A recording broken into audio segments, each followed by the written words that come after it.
আপনারা দেখছেন লোকাল নিউজে ডিজিটাল মিডিয়া। দাসপুর থানার অন্তর্গত তাতারপুর গ্রামে সাপে কেটে মৃত্যু হলো এক যুবকের নাম স্বপন ভূঁইয়া। জানা যায় ব্যক্তিটি রাত 12টায় বাড়ির সবার ঘরের দরজা লাগানোর সময় একটি কালো ও মোটা সাপ তার ডান পায়ে ছোবল মারে।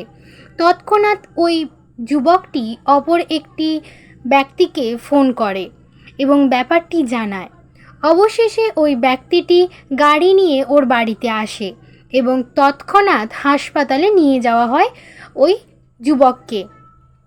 কিন্তু ভাগ্যের পরিহাস, কিছুক্ষণ চিকিৎসা করার পর কর্তব্যরত চিকিৎসক পরিবারের লোককে জানায় ব্যক্তিটি মারা গেছে।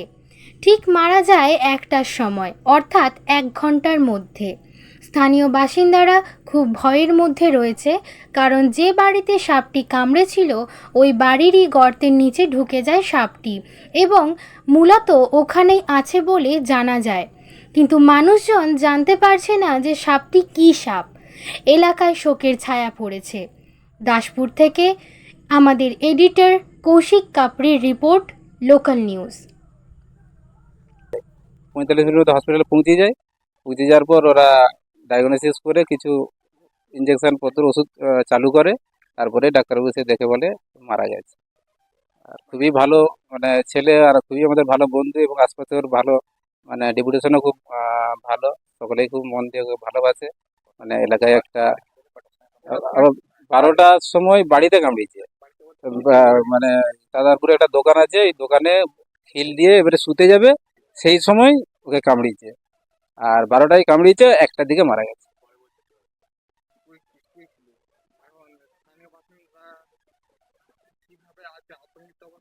হ্যাঁ, বিরাট মানে সাপটা এখন গর্তেই ওকে কামড়িয়ে দিয়ে ঢুকে গেছে।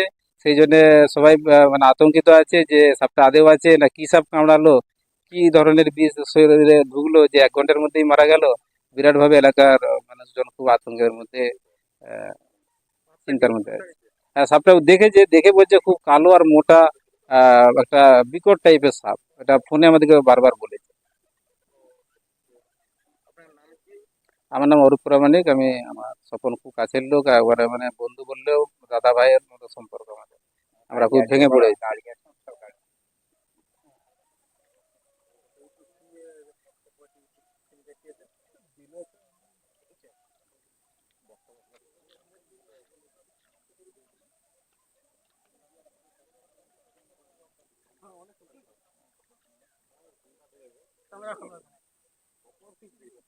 সব বাইর থেকে না না সব বাইর থেকে